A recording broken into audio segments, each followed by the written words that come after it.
when inside we change and take that journey to the heart. You are my brother and you are my sister, and not a one of us can live apart. We are one in the spirit. We are one in this world. We are one in the spirit. Everybody, every soul, everywhere we turn. Involve yourself in, it's time to begin, for the healing of this earth. Many small steps here, millions of feet now, can carry everybody to rebirth. Oh, we are one in the spirit. We are one in this world. We are one in the spirit. Everybody, every soul, everywhere we turn. Away, away, away, high. Away, away, away, high. Away, away, away, high. Away, away, away, high.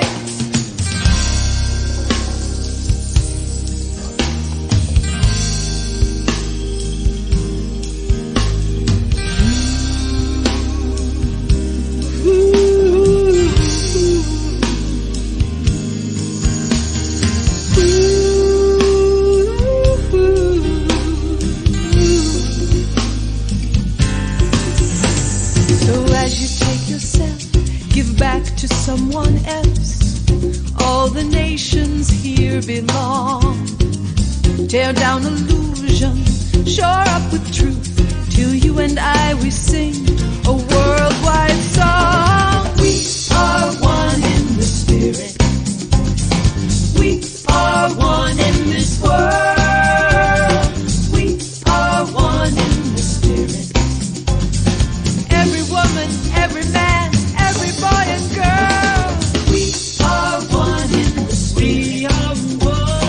We are one in this world. We are one in the spirit. Everybody, every soul, everywhere we turn. Away, away, away, high. Away, away, away, high.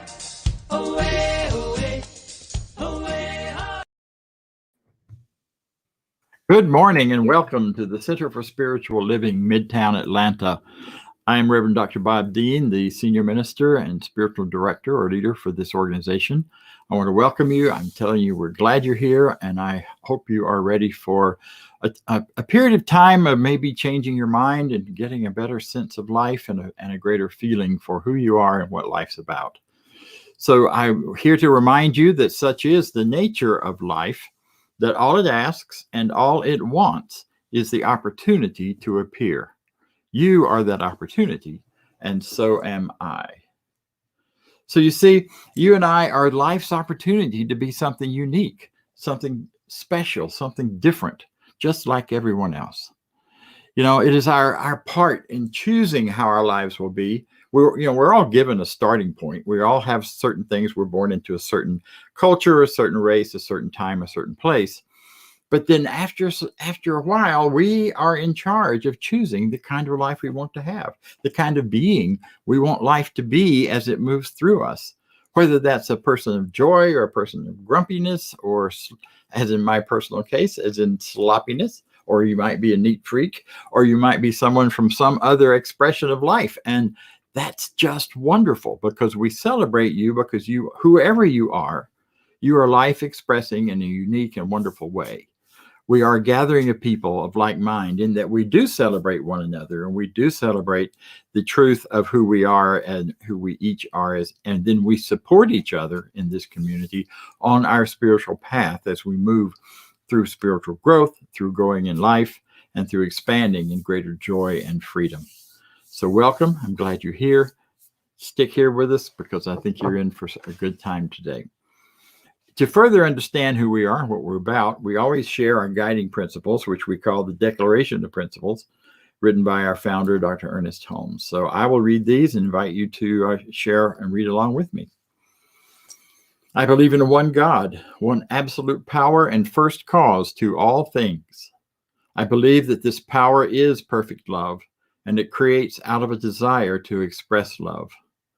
I believe all thought is creative, and how I choose to think creates my personal experience. I believe in the unity of all life and the immortality of the individual soul forever expanding. I believe in the eternal goodness, the eternal loving kindness, and the eternal givingness of God to all.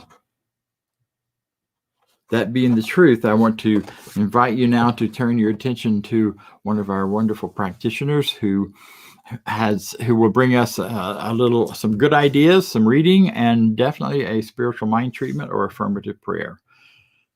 Take it away, Lee. All right. Thank you, Bob. Mm-hmm. Good to see everybody, and welcome to our center here online in the virtual world that we live in today. Did you know that there are dozens of verses in the spiritual text that point to the concept of one mind that Bob's going to be talking about today and has been talking about recently? Almost every sacred text that I read, I find something that says there's only one mind. From the very beginning of the Old Testament, we read in Genesis 1:1, in the beginning, God created heaven and earth. There was only God. Therefore, there was only one mind. In the New Testament, John 1:1 says, in the beginning was the Word, and the Word was with God, and the Word was God. Everything came forth out of God. I could go on, but Bob doesn't want me to take the whole service here. So I'll finish up with 1 John 4:7, which I love. Because it says, beloved, let us love one another. For love is God, and whoever loves is born of God and knows God. That says to come together as one mind and love each other and take care of each other. Every book that I study about God and God's relationship has within it the idea of oneness, one mind, one heart. Even though there are many of us. But every spiritual text tells us that we should strive to be of one mind, because there we share the mind of God. When our founder Ernest Holmes spoke of affirmative prayer, he was speaking of one of the most powerful tools that we can have. It's also called spiritual mind treatment, or simply treatment, as Bob says, and we all say. We would even say that I'll treat for you when we're speaking to someone about praying for them. It's a powerful way for those of like mind to come together and be one in unity behind an idea, behind a need, behind that need being fulfilled. So now let me lead you in treatment or an affirmative prayer. Let's relax, take a breath and uncross our legs a bit. I'll speak this in the first person because I want to set my mind in the proper space. And if any of this feels right to you, please take it. If it doesn't, please let it go. I want us to be of one mind. So know this with me, if you will. I know that there is only one source that is the source of everything that exists. Everything that there is in this world today. Source is referred to by many names. Yahweh, Allah, God, Father, Christ, the universe, thousands more names. Ernest Holmes called it the thing itself. He just didn't want to carry all the heaviness that might come with some of those other terms. So today I choose to use the word source because it is the thing itself, because it is the source of everything that exists today. I know that I was created out of the desire of source to express itself and to express love because it is love. I know that I was created in the image of source. Therefore, my thoughts and words are connected to source. I know that I was created today to serve those around me, to be one with those around me. Today, I choose to be grateful. I choose to speak the words of abundance for myself and all those around me, because we all came from Source. Source wants me to have everything that I desire. It wants me to be joyful. It wants me to have abundance. It wants me to understand that we, all people, are one with Source. Whether we understand that or not, it's true. Because I am of one mind with Source, nothing can stand in the way of my abundance except my own thoughts. So I refute anything that might stand in the way of having my mind be one with Source. The one mind of God, the one mind of the universe, because this is how I was designed by Source. I'm abundant because I am one mind with Source. We are all abundant. We all have access to what we need, not just to survive, but to thrive.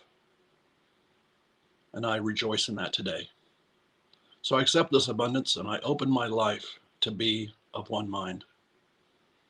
As I focus on the one mind with Source and with those around me, those here online today, I attract what I desire in life. Today I release words into Source. All these words are released so that my thoughts create my reality. I rest in knowing that all is well as I remain one mind with Source. And together we close this treatment by saying, and so it is. Thank you. The music for today is A Little More Love in the World by Bob Sema.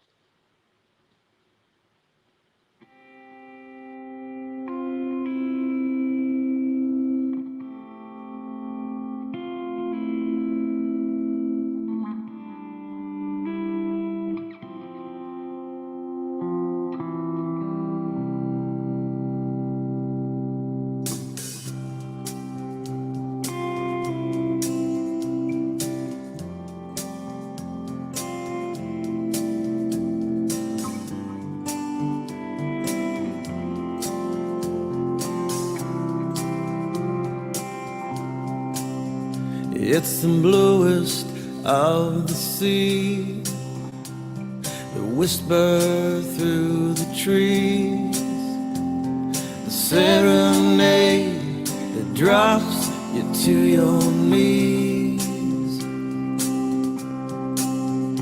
It's the sparkle of the smile, the honesty in the eye, bravest bloom reaching for the winter sky. It's the racing of your heart, the sage behind the smile, the home inside the house where you were born. It's in the things we can't explain, things perceived but never seen. Everywhere, everything in between. It's taming the monsters under your bed, fighting the wolves up in your head. It's the strange things you do when you are led. It's on the tip of your tongue, the song that's longing to be sung. It's relentless and it's only just begun. And it's calling out through you, using your heart to sing the truth. So put a little more love in the world. If your heart is torn in two, what you give out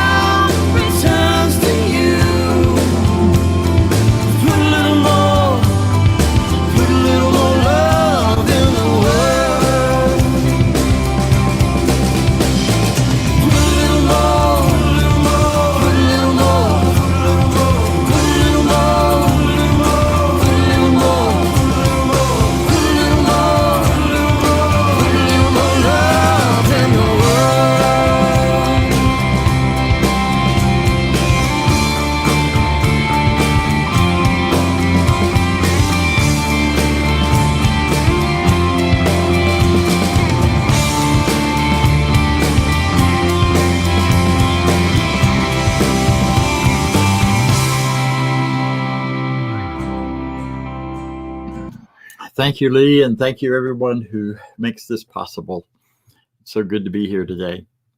So I woke up really early this morning because I always wake up early on Sunday. And as I was wandering around with my first cup of coffee, I just did what I often do, and which is kind of peruse the bookshelves and see if a particular book or idea jumps off the shelf at me. So that, and when it does, it's just kind of my way to start the day and get some sense of connection and waking up my mind and brain to what is really true. So, and this morning, a wonderful little book called Hidden Power, Unveiling Your Hidden Power, which is an alliteration of Emma Curtis Hopkins' work into a more contemporary language. And I pulled it off the shelf because the color grabbed me. It looks like that. And as I did, I opened it to a section in the back, and there were no underlines anywhere. Usually I look for an underline, but there wasn't one. So I just let my eyes fall on the paragraph. And it has shaped my whole morning and the rest of my and much of how this is going to go. So listen to what I found. It says this: we learn to see God in the apparent sick man as health, because we know that as health, God is there. We learn to see strength in the apparently feeble old woman. Please, never mind. Because God as strength is there. You may breathe strength itself by talking to strength itself. If you praise the Holy Spirit with this strength, you'll be surprised how it will hold you. There's an uplifting aura around you and around anyone who knows he or she is strong in spirit. Our strength rises and goes forward to all, because we know that it is God. It goes forth just by our knowing that it is so. So our talk today, our topic today is One Mind, Infinite Connections. So I'd like to invite you to walk with me now in a meandering sort of mental trip, a mental path, as I consider what grew for me out of that reading and what all of this means for me. And I invite you to think about it and take it, as Lee said earlier, take it for yourself if it resonates.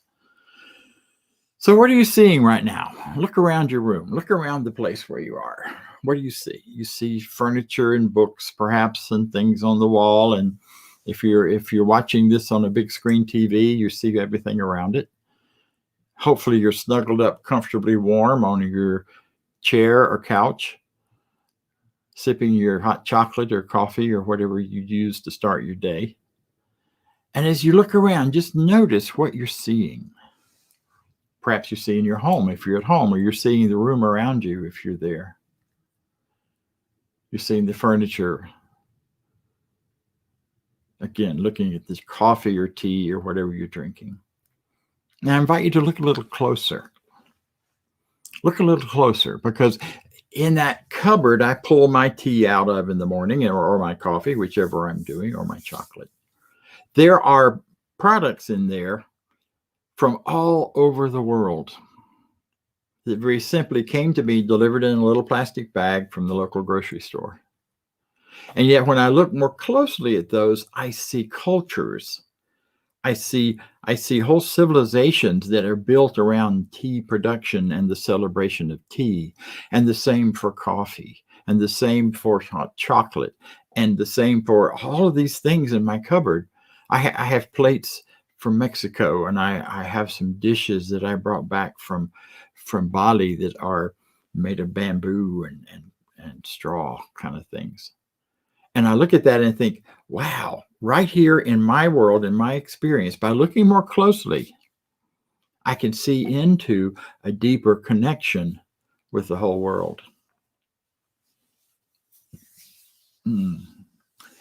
So as I look more closely, I begin to think about the people who put all that together.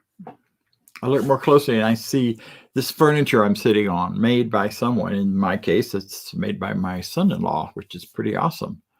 And yet the very ideas of this chair I'm sitting in started long before him and were passed down through plans and other kinds of things, through understanding that at one point what I'm sitting here on was a tree.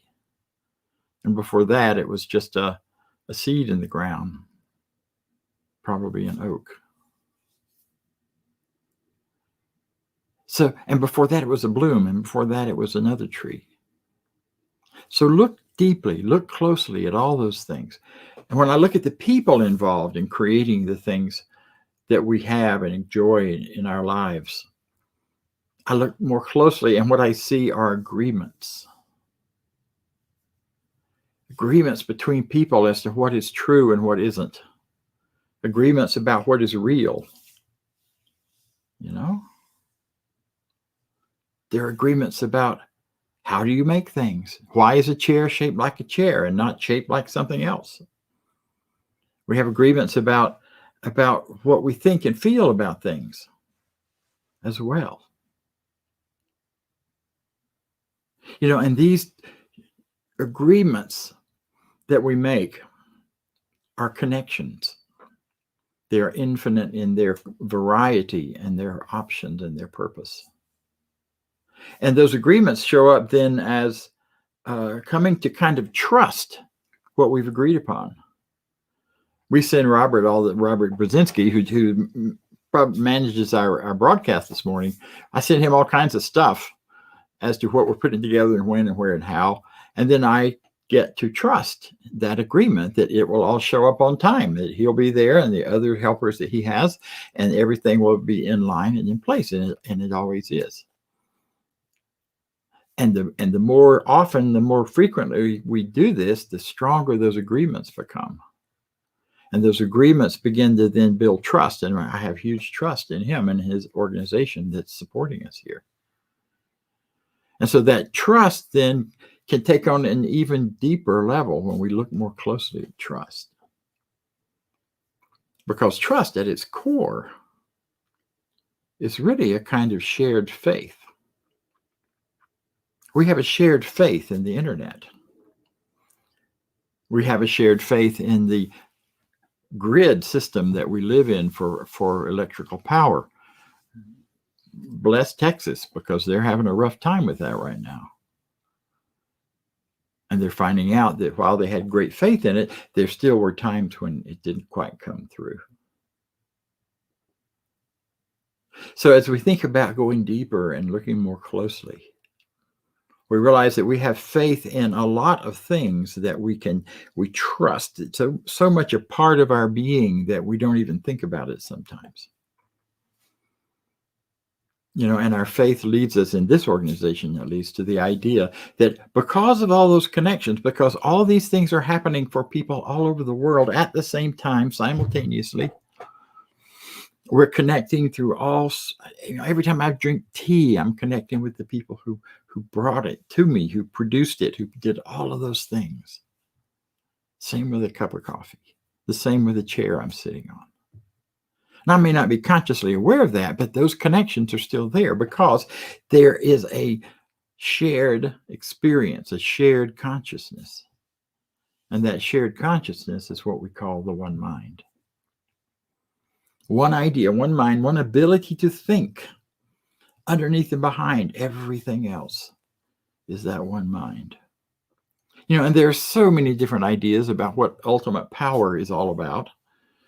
From the time humans have been humans that have been self-aware, we have begun to try and figure that out and talk about it and describe it. And yet in most of the descriptions, humans have always been clear to say, this is a description, but there's a greater power behind it we really can't fully describe.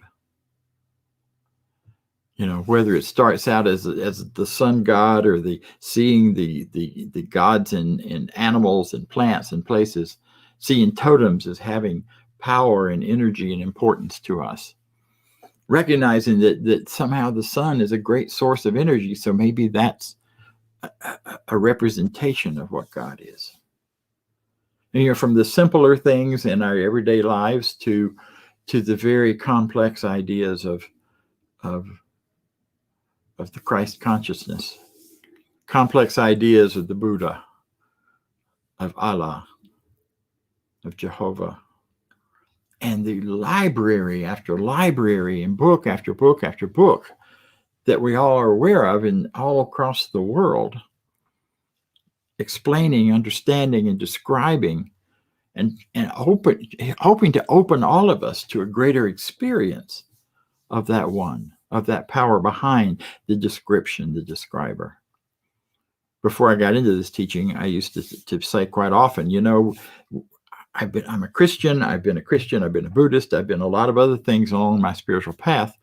And it seems like we always get caught with the description and don't get past it to the deeper thing. And when I walked into this teaching, what I really experienced was the teacher pointing to there's something beyond. And the idea is to find ways to be as open to connect with the beyond as possible. And all these infinite paths and infinite ways and infinite connections are simply ways to open ourselves to a greater experience, to a greater knowing of that. I have a library here, there's hundreds of books. I love it. I'm trying to sort it out and get rid of some of it so I don't keep hauling it around with me. However, every book is full of the effort of so many people and the effort of this one mind to be expressed through each of us. It is there. So this is the point of this whole wandering.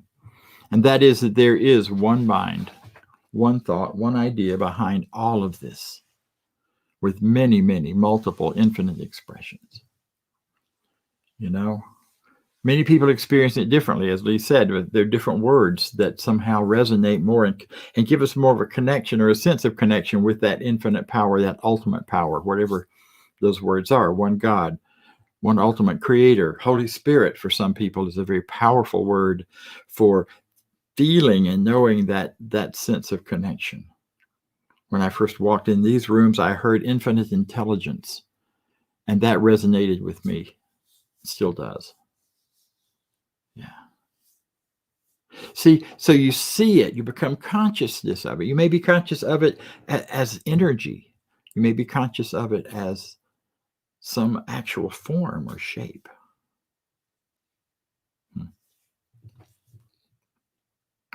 Because you see, the important part to recognize is whatever that one mind, that ultimate power is, there is no way it could be separated or separate from us. If I tried to separate the person from the book, the consciousness that went into that book, the book would disappear in my hands. If I tried to separate my son-in-law from this chair and the table that he built, I would be tableless and chairless, because his consciousness is what brought that together and created it. And that is so descriptive to me of how this infinite mind works within us. It is the stuff we're made of. It is the stuff that brings forward a greater idea, that brings forward shape and form and constantly creates new shapes and forms.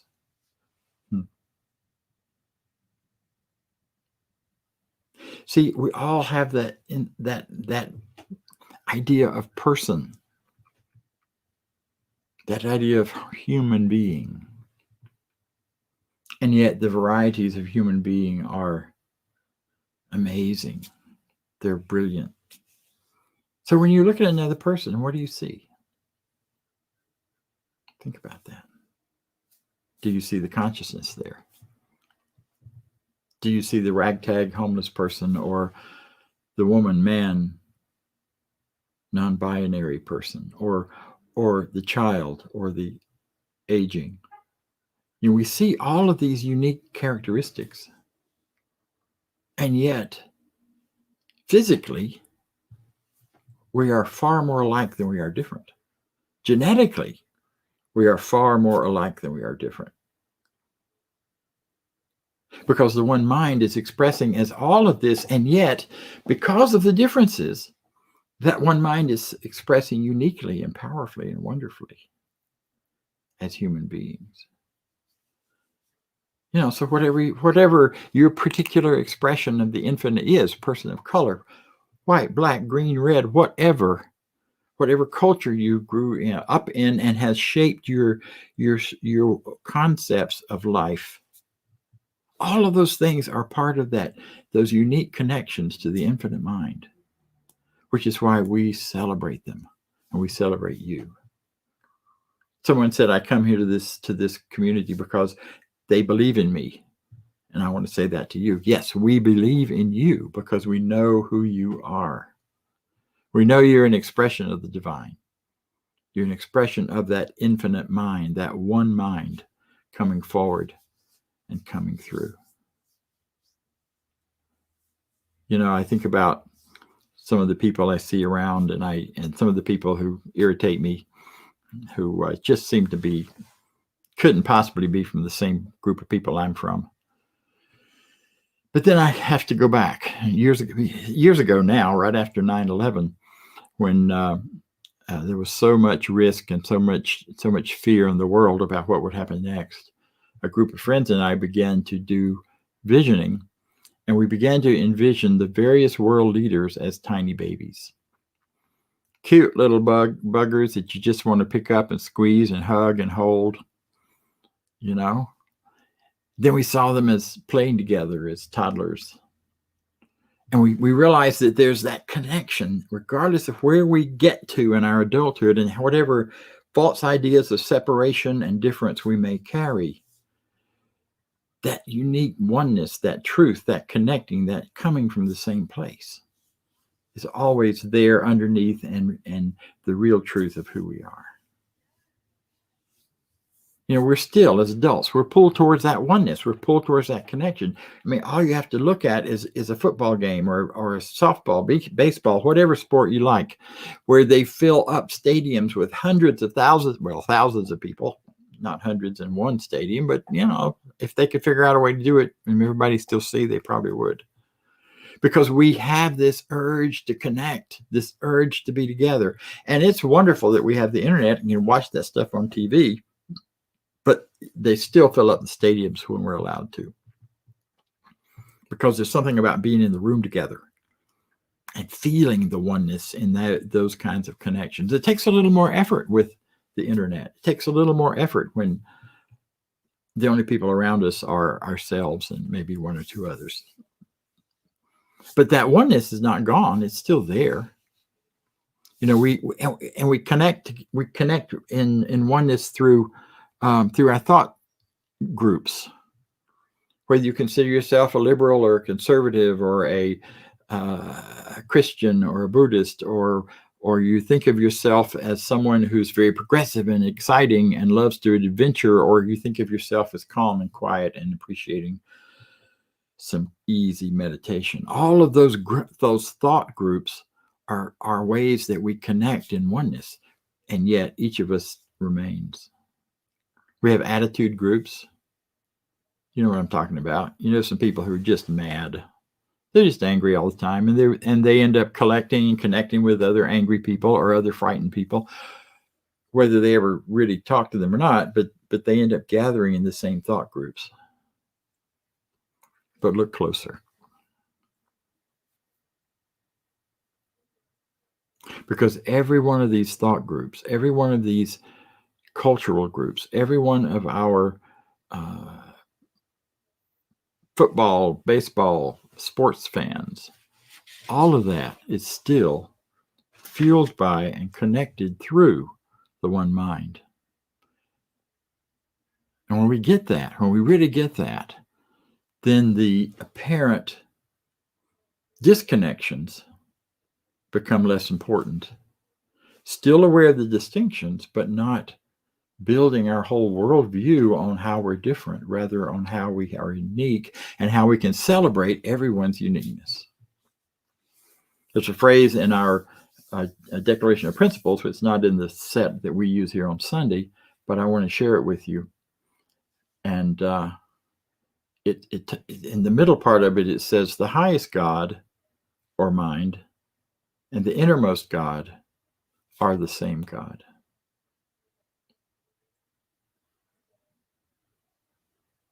Can we see that declaration? That quote? Okay, keep going. So that the idea then is, Ernest Holmes added to that, and he said that when we see and recognize other people, and we know that that highest God and innermost God, the God, the energy, the power of the mind within each of us is the same thing, then it's much easier to see other people as our alter egos, as our alter selves, as a reflection of who we are, rather than some totally separate, disconnected being. That's how we're able to recognize each other and know each other. See, others are more like us than they're different, and we begin to see that. Now, granted, oneness does not mean sameness, even though there are similarities. Because if it did, it would be a very boring world. If everybody looked like me, or if everybody only saw one color blue, if everyone only experienced things a certain way. But the variety of life, the richness of life, the beauty that comes through, that shows up, it's what makes that oneness express itself in its fullness, like a blooming rose bush where all of the flowers are there and they appear to be unique, and yet it's all rose, and yet no two are alike. I was thinking about this morning, and I thought, wouldn't it be interesting to have a beauty contest where there were no winners, except where everyone was a winner, where there wasn't a kind of competition that said one person wins and 32 others lose because they don't fit some criteria that's been pre-established as to what is beautiful. But what if every person in the contest could be recognized and seen for the individual beauty and power that they are? So it becomes a display rather than a contest. Men, women, children, all kinds of people. What if we saw the whole world that way? What if we started to look for the beauty in each one, despite of whatever other things might be going on? Yeah. So we don't want to just blank it out, but we do want to celebrate it. That every individual is an infinite expression of the power running through everyone and everything. And it is providing greater and greater variety for all of our pleasure and joy by creating what appear to be differences. The most powerful recognition of the one mind is in, through, and as everything. You can sense it, you can feel it, you can get in touch with it, and you can let it be. And so it is. So I want to invite you to take a few moments and take a little short mental trip with me here. Imagine yourself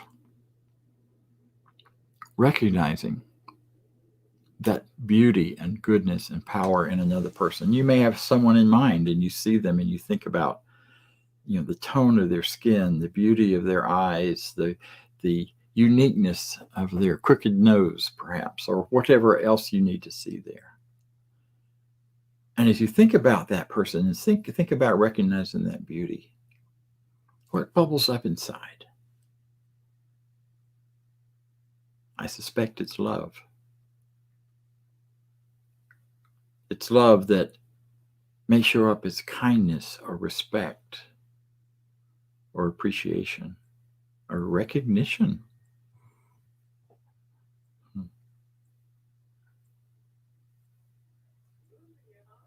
Find yourself in your mind saying, I see you, I hear you, I support you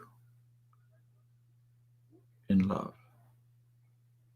The namaste is the idea of the God in me recognizing the God in you. Because the more I can do that, the more I see the oneness, the Godness in each of us, the more connected and empowered and free I am. So just keep looking more closely. Looking more closely at the world, from matter down to molecules, down to atoms, down to the quantum field, down to consciousness. Looking more closely at people. Can you see God? Can you see the mind? Can you see the one? You deserve to be in a world where you can see that, where you experience that, where you live that, because you are wonderful. And so it is. As we continue this journey, take a moment. If you'd like, close your eyes and just think about some person or thing in your home where you are, and look more closely. Think with me and allow your mind, your imagination to take you to all of the people who were involved in that person being here. Maybe you're thinking of yourself and the hordes of people standing behind you whose lives led down through time to your birth. Parents, grandparents, great-grandparents, and the numbers just begin to spread out after that to hundreds and hundreds of people who all were predecessors to who and what you are. That's an infinite connection to the one mind. Allow yourself to really appreciate that.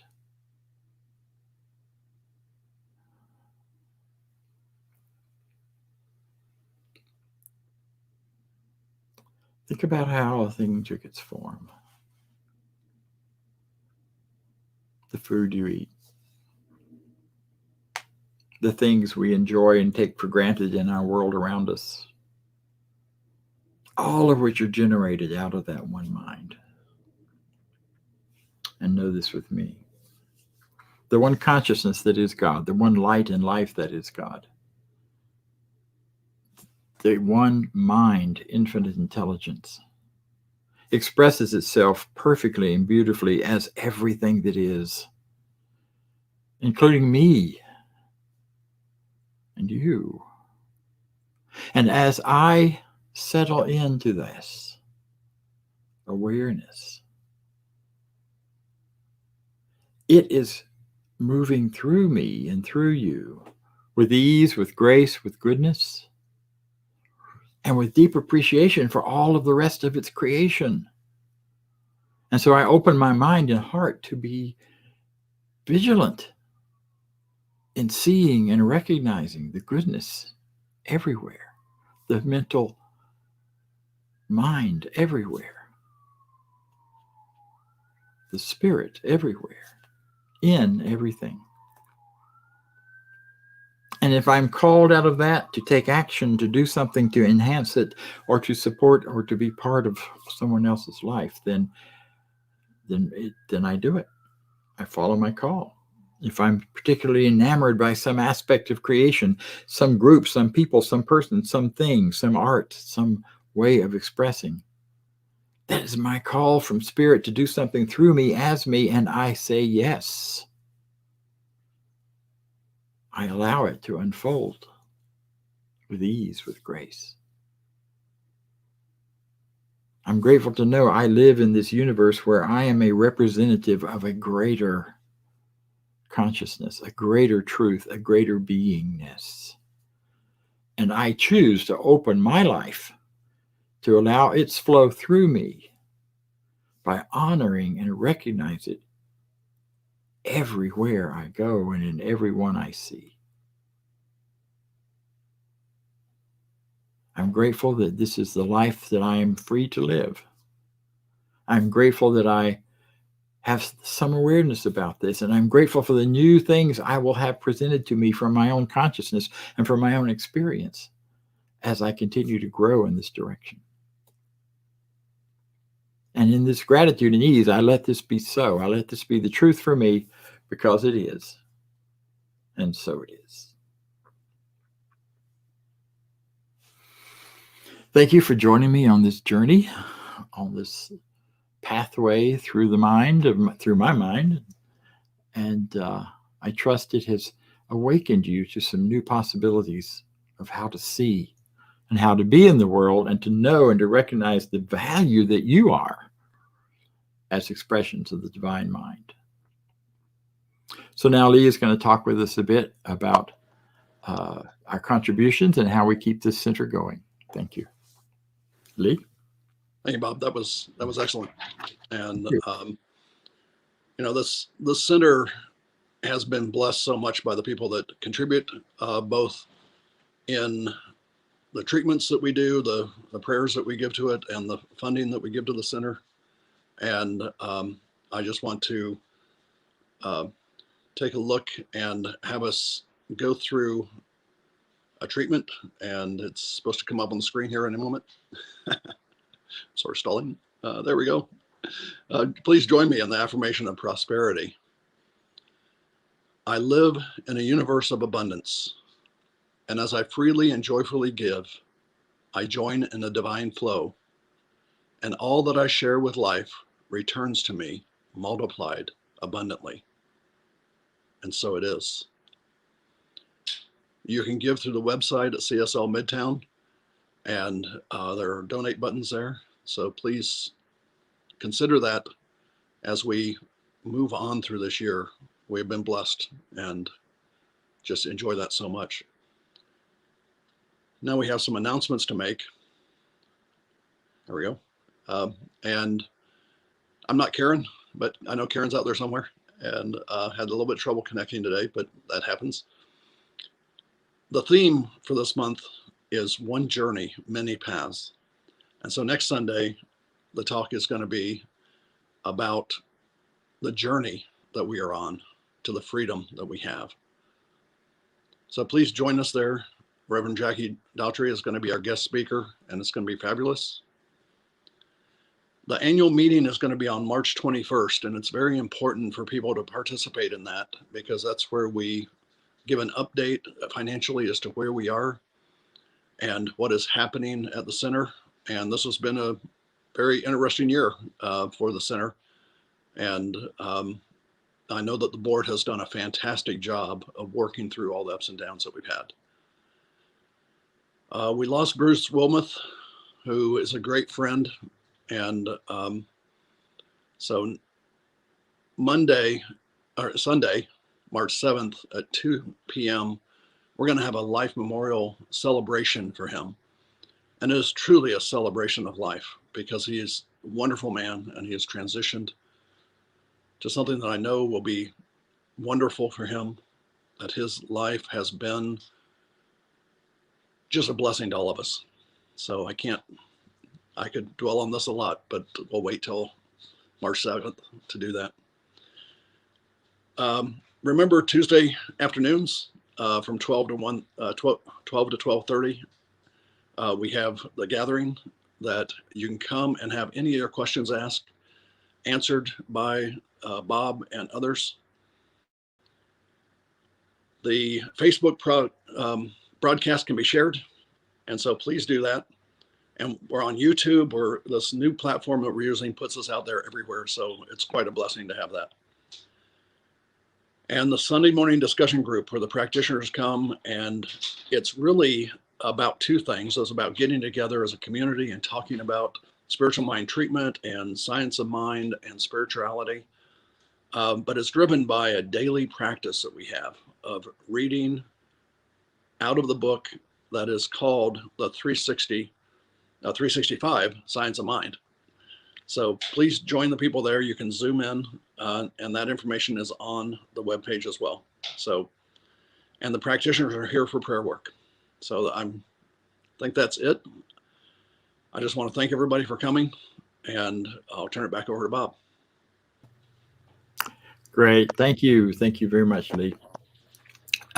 So I would like to just close out by reminding you that this is our affirmation of life. We share it each Sunday, and it is designed to send us off with a better idea. So here we go. I leave this place now knowing something better than I knew before. I go forth into the world with a heart full of love and a mind full of good sense. I look at the world in a greater way knowing that I have within me everything I need. Everything I need. I have within me. Let me read that again. I have within me everything I need to create the life I desire. I give thanks for this understanding. I am grateful for the spirit of life that lives through me. And so it is. Until next week, thank you.